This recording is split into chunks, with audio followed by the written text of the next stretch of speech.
Hi, folks. This is Nick jumping in at the start here to say that this episode's a little bit different. Our original recording of this session was a little bit over 6 hours long, which then caused some technical issues on our end, and the file ended up getting corrupted, so we actually were unable to upload it in its entirety. So instead, here's a recap. Special thanks to Jazz for providing a large basis of the notes for this one. It just allowed me to know more of the step-by-step, play-by-play overall. Okay. Talk to you soon. Hi, Craig.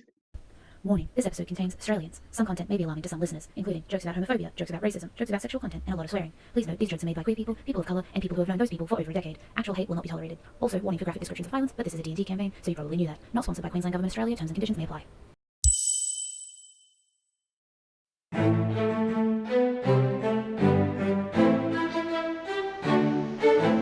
Welcome, gentle people. We of Aetherbound Academy for Wormcraft and Magic are excited to be here, celebrating the union between our empire and the dragons. Barely 70 years have passed since the favor, when Void Father Farron was entrusted by wild dragons as the first dragon rider. Now, aloft in the Void Keep, riders train with their dragons until they are a single unit, terrifying and beautiful. Every year we gather throughout the Empire to see who will bond with a dragon egg and see it hatch. And I'm sure this year we will gain some lovely new normal highborn riders, and there will be absolutely no issues whatsoever. So to the few of you who will be chosen, welcome to Aetherbound Year 1.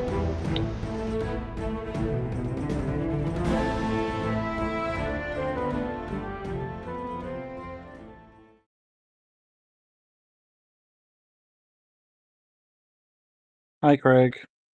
Hi, Craig.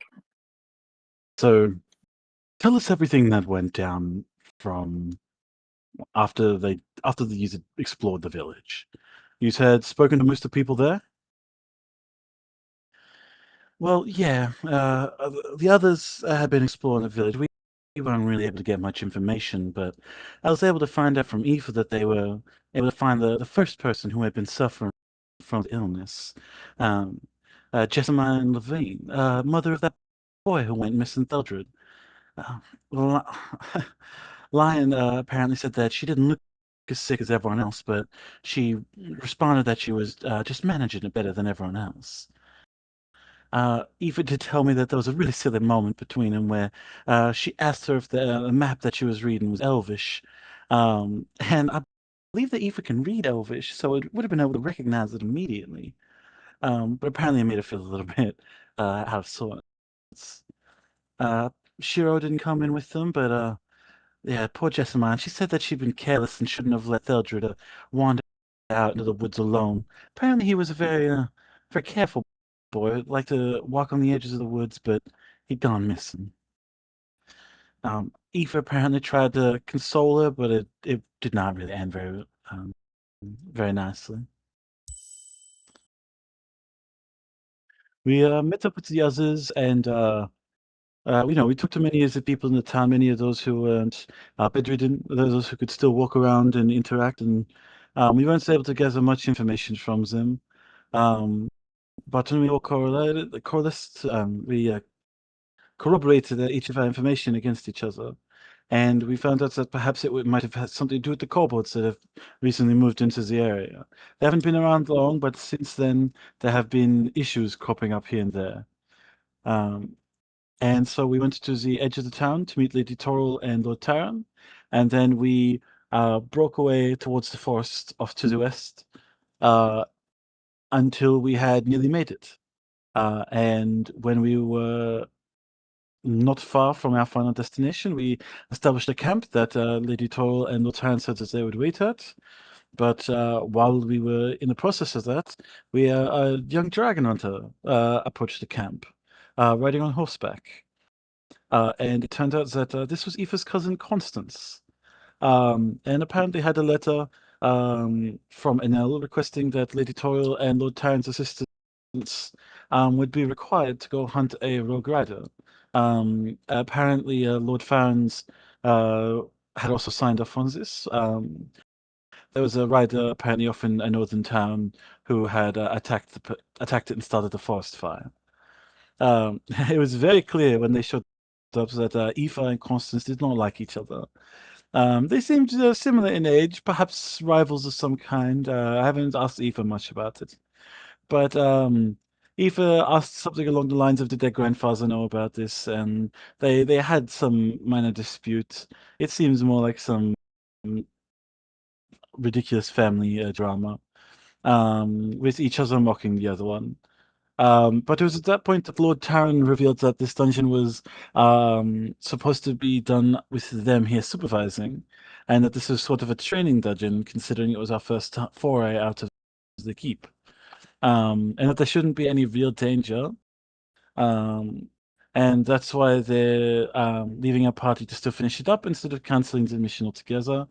The kobolds in the dungeon apparently were friendly enough and had worked with the dragon riders before. Um, they did admit that the sickness in the town was an unknown, an extra unknowns that they weren't, that they'd not planned for, but the dungeon should still be no problem, just practice. Unfortunately, we got told that the kobolds may try to fight us, but were pretty nice and not to kill them, which uh, didn't exactly go to plan. On our way to the dungeon, the party just re-went over all the information we'd managed to gather.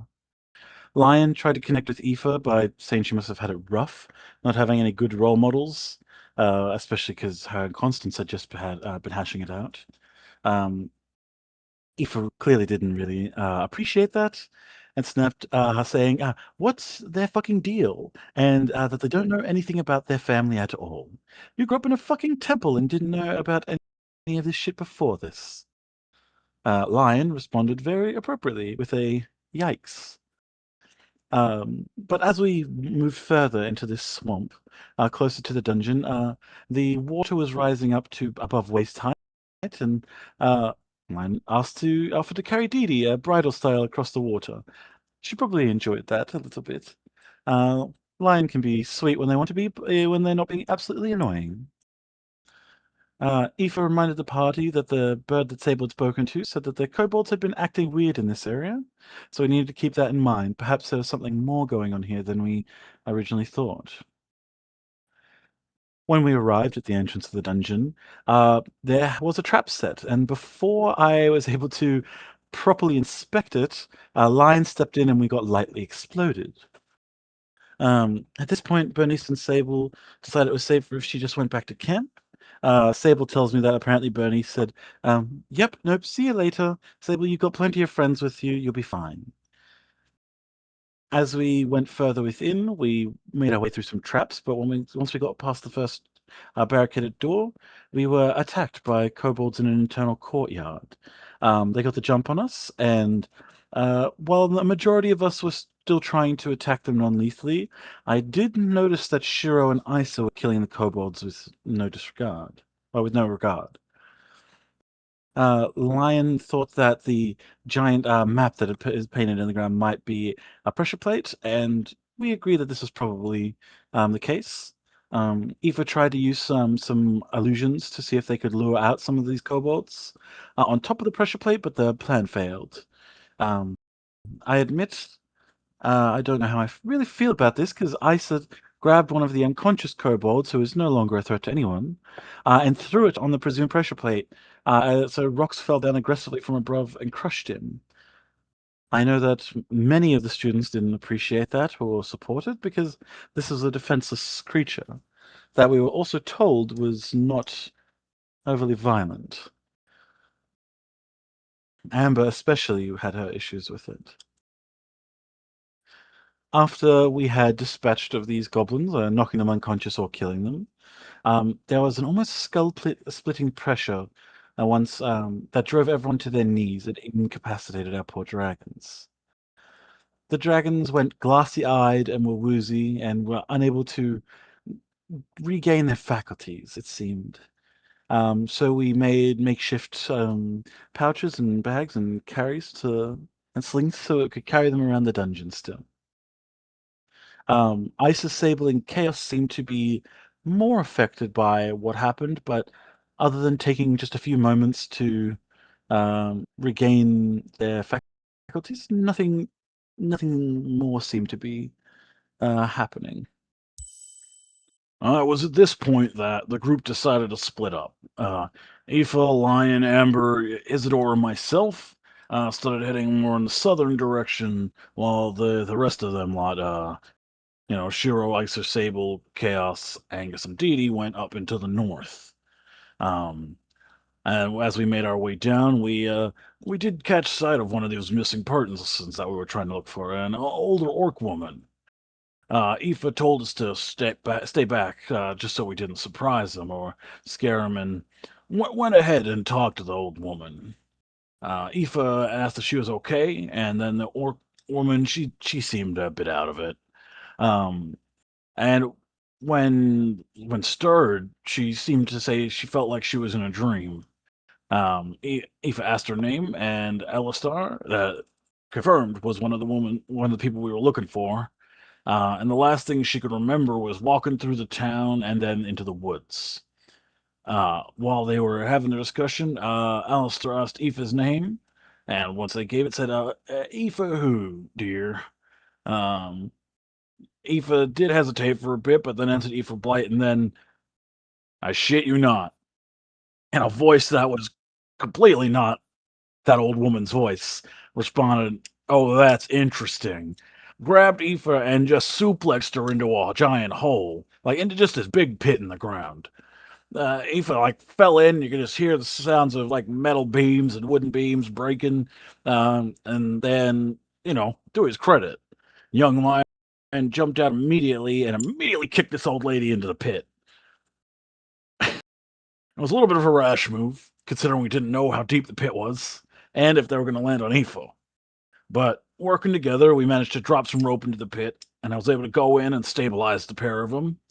And then we tied up Alistair and left her there unconscious, so that we didn't have to drag her around, but we could come back for her. And the dragon seemed to be responding a little bit better.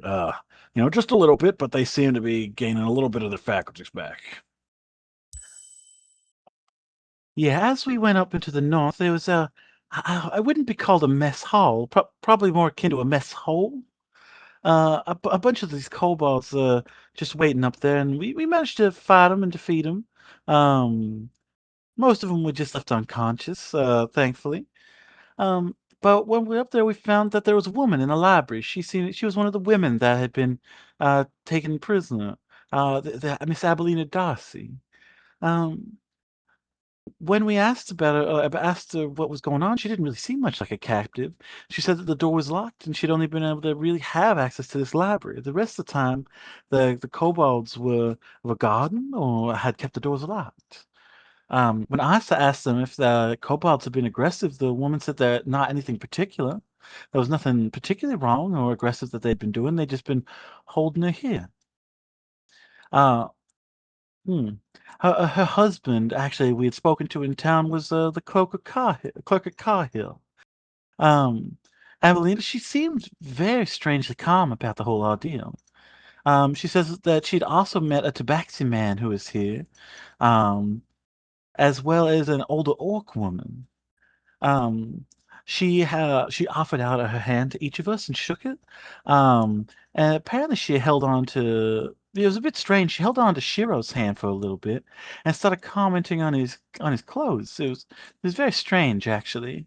Um, the woman was just acting very weird. But she just continued to ask questions of each of us. We She didn't know that why anyone from Aetherbound Academy would be in town, um, especially for a simple missing persons case. And it was then that we had to let her know that there was many more people who were suffering from the illness, not just a handful, and that there were now 4 people missing. Um, Abilene said she spent most of her time in the library, but kept them down the other, but spent most of the time in the library, but kept the others down the other end of the base. Uh, Abilene briefly talked about, said she talked with Elista in some sort of refuse room where they were doing manual labor feeding some displeasurable creatures, and that the tabaxi room was in some sort of the tabaxi man was in sort of supply room. Um, it yeah. She seemed it was a little strange. And she said it was a little strange that they'd sent dragon riders, but I said that we had lectures with this, but they'd had to leave. And it was just strange that I believe it's like, oh, so they've left, have they? And with Shiro responded, have you had any weird headaches? And she said no. She turned to young Angus, saying that he must be some kind of young lord. And when he introduced himself, he did hesitate, but he did in the end give his name. And Abilene had smiled and said, a little noble, of course. How interesting. Then the other, like, we stepped to the side to talk about Abelina, because we couldn't shake the feeling that there was something wrong with her. She cleared the table, and she didn't seem very frightened or concerned as she just put her boots up on the table. Shiro didn't want to leave her there.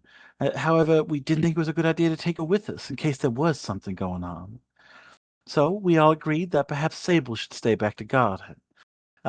Shiro was a little concerned, but I had confidence that Sable would be able to take care of it.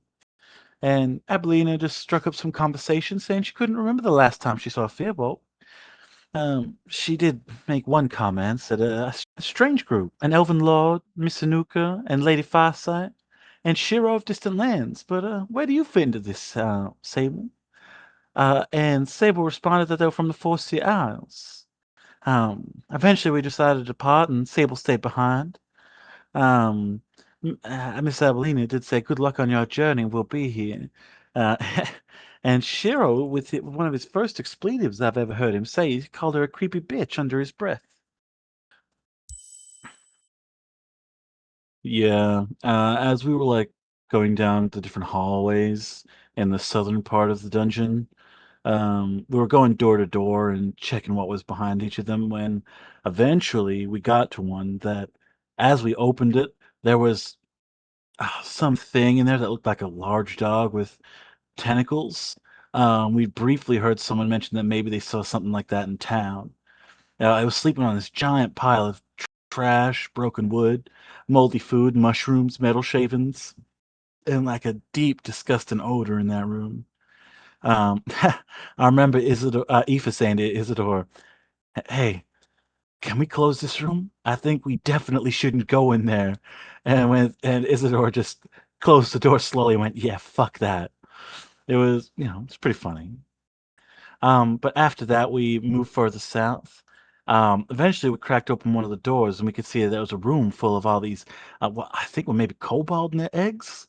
And the tabaxi was in there. Barnaby, I think his name was, changing all these linens and cloths and making sure they were warm, um, and just caring for the eggs. It was really strange. Isidore snuck in, and Aoife followed her, following in like her footstep, like almost exactly where she'd stepped, actually. Um, Eventually, they were able to, approach him. Yarrick and I stayed behind, just outside the door frame, so that, um, he wasn't aware of how many of us were there. We'd learned our lesson with the old lady.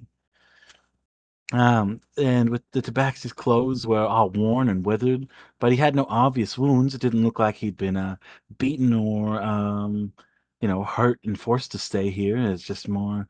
Yeah, he seemed relatively calm, relieved we weren't kobolds, as they get mad if they aren't if you aren't fluffing the eggs. Apparently, Barnaby initially lived in Ormen and went northwest and ended up here in Karhill. Isidore was eyeing him suspiciously, but for the same reason as Aoife was keeping their distance. And Aoife just kept questioning him, asking him lots of things like, "What's the last thing you remember?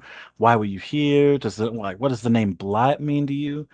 He says he knew the name, a noble house in Dawnmore known for their magical items. Aoife did seem a bit relieved at that, but it might have just been because the last person that learned she was a Blight like just wigged out and attacked her. Um, but she kept it vague. Eve asked some other questions, but I can't remember. There was a lot of interrogating this dude. The Barnaby guy said that there was no escape. There were kobolds everywhere. But Aoife admits at the front door we'd broken through it, and there was not many kobolds anymore that we'd be able to get out of the dungeon. Barnaby offered to help us get some supplies from the armory next door, but we decided that even though he seemed like he was telling the truth, we didn't really trust him. So we began to move back the way we came, eventually also picking up the old woman. Um, Barnaby was asking us questions the whole time. Aoife, Isidore, and I were going along with the bit that perhaps we were wizards instead of specifically dragon riders. Um, but as Barnaby came through the door and comes up to Yarrick, not realizing that there was a kind of scheme going on, said, "No, we're proud dragon riders," in his deep, gruff voice. And Barnaby connects it. We must be those recent dragon riders that were in the paper and addresses each of us by name. Aoife then did something a little dumb. Nudged Isadora to speak by saying her name, going, "Hey, Isadora, why didn't you mention that?" But it kind of revealed that Isadora, the princess, was literally right here, and we didn't trust this guy. Okay, so Nick here. This next bit, there wasn't really a way to role play it because it is pretty funny and uh, it's hard to without like in the meta in the know because Jazz was muted for for quite a while, and as they were walking with Barnaby and Alistair, like making their way back up into like the center part of the map where they'd initially like split off from everyone, um, Jazz kept trying to say, "No, we're not going to let this Barnaby guy go off on his own with this Elster, while the rest of us keep doing other stuff. No, we're definitely not letting them happen." And then there was like kobolds that were like right near them, and everyone just kept talking really loudly. And then they met up with Shiro and Isa, but pretty much everyone except for Sable was all gathered in the one spot, and it was it was only when Barnaby at the very end suggested taking Alistair over his shoulder to go head up to where Abelina was, and like stay up with Sable, that Jazz realized that their mic was muted and started screaming, "No, don't do that! Absolutely not! No, you're staying with us!" And just chaos descended. But in the end, we like everyone agreed that they were going to send Barnaby and Alistair up to where Abelina was, but that we were also sending Dee Dee, Lion, and Chaos as like additional guards up on the other end. Yeah, and that they'd meet up with Sable. Uh, Chaz Jazz then well, Aoife then explained to Shiro and Isa everything that had happened so far down on their end, and then they continued onwards again. Now that we'd kind of all met up again, and Chaos and Dee Dee and Sable and Lion had gone up to the other end, we kind of abandoned our stealth approach. We knew that we were strong together, and we were able to quite easily overpower two of the kobolds that we managed to find. We were just really focused on trying to get through here, find the boy, and get out. Um, After we defeated the kobolds, though, um, Angus, myself, Shiro, and Aoife noticed that the stone wall that was next to us was not a door, but a large door covered in like a large glyph painted on it. Um, it was quite strange because like, only moments before it had seemed like it might have been just part of the cobblestone like walls. Um, but after some investigation, we found that it was like magic and that the others um, could not see it. They could not see through whatever like kind of enchantment was on the door. So Angus stepped forward as our resident mage, um, and tried to dispel the magic. He put his hands out, almost touching it, straining hard, and there were like some holographic sigil lighting up with little bits of like glitter and rainbow sparks flying from the door. Really, the amount of effort putting in, and it felt like there was almost like the sound of like a grating, and suddenly a pop and then a flash of white light and heat and something that felt like that feels like it's burning but from the cold, and a feeling like your skin is raw. And that was the last any of us saw young Angus. When the light faded from our eyes, and were able to recover from being dazed, the sigil was gone, but so was our young mage. So, eh, it was rough. Losing young Angus right there, that hit hard. We tried to all look after the kid, but stuff happens apparently. I think everyone's still trying to come to terms with what happened. Lion's not taking it particularly well, but if the kid's alive, we'll find him. After he disappeared, we were able to push open the door. All of us could now see it. And inside there was Theldred, that the elven kid that we were searching for. But he was standing in these weird black robes. Um, and he started speaking like that fucking old woman. Started speaking in a voice that wasn't his own. And this boy was just standing in the center of the room in his robes and started speaking like this. Oh my. To think that a handful of students from Aetherbound Academy could come here to interfere with some of my plans. I was surprised they came here for such a simple task. An adventurer's first dungeon? Perhaps you've stumbled into something a little out of your depth. And then he just blasted us with this huge bolt of lightning.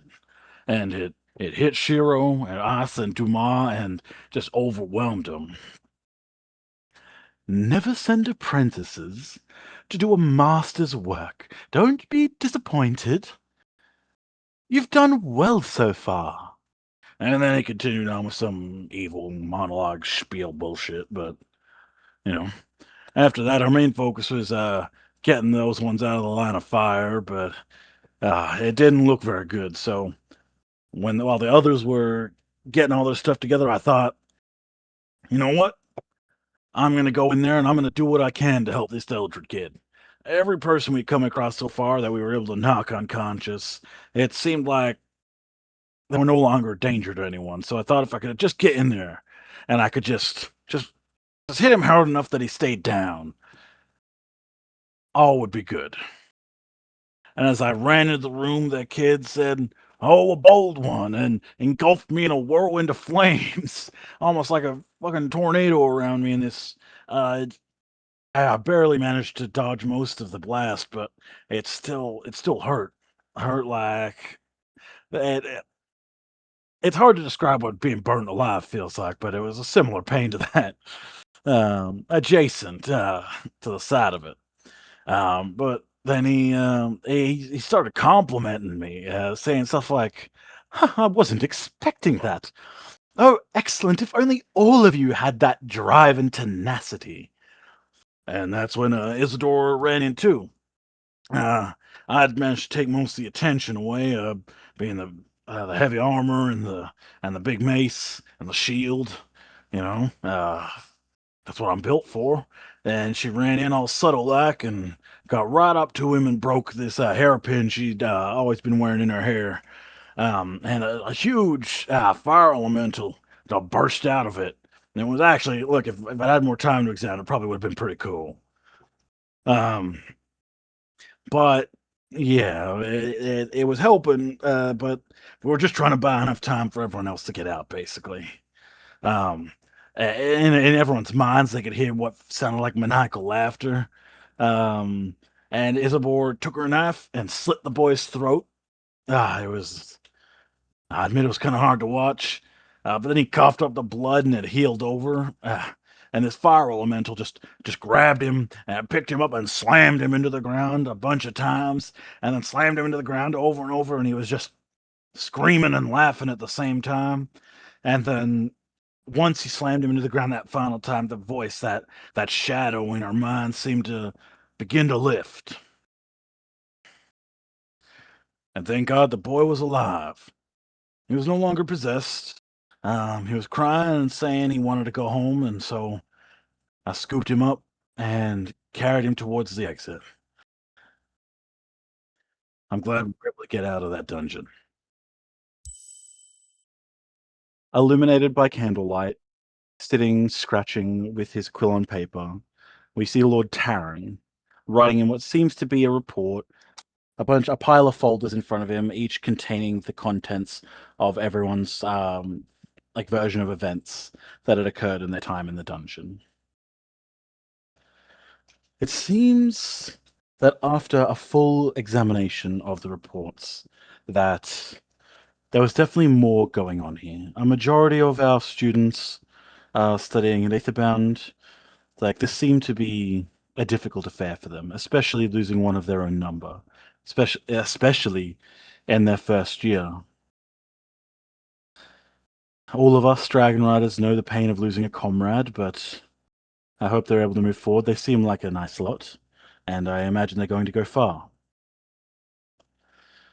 There was a curious bit of information that is quite disturbing if it is accurate. It does seem like there was some kind of mental domination or mental control that was happening inside this dungeon.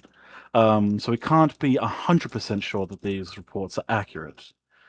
But young Master Shiro says that when he was in the dungeon and Yarrick and Isidore were making their way out after having rescued the young boy Theldred, he looked, and illuminated by the light coming from its eyes, a large white dragon snaked forward with a rider on its back, dressed in black robes with a jester's masquerade mask, with the lower half exposed, showing what looked like burn scars. And Shiro alone heard, "Another day, another chance to play. See you later if you live long enough," before this large centipede-esque dragon crawled forward into the big well of water in that room, disappearing before anyone else had the chance to see it. This is concerning for many a reason, but I hope that it is just the the hallucinations of someone who had just suffered through something so intense. This is Lord Taryn, and this is our report on the dungeon in Karhill.